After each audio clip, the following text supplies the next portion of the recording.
Hi guys, it's me UB Programmer and welcome to the lecture 5 of DBMS series. And today the topic is database development process. And the first thing you should know about it is really similar to the software development process. So if you guys know about that, like how do we develop the software or the software life cycle, it is related to that, right? So the first stage, I have written the main stages here, or the main steps you have to take during the database development.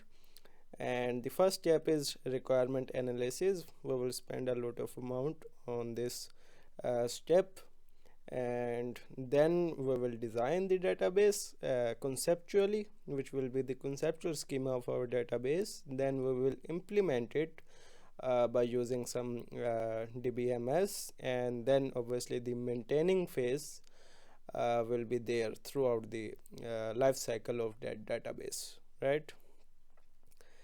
And uh, so here I write, in requirement analysis phase we study and understand the system workings.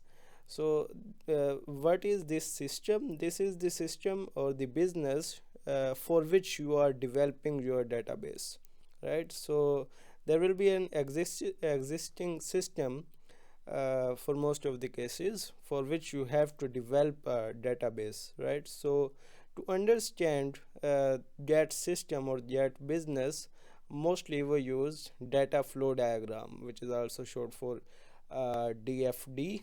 And this is the you can say common or an accepted notation or the diagram for understanding the working of business or the system on which you will be developing your database, right?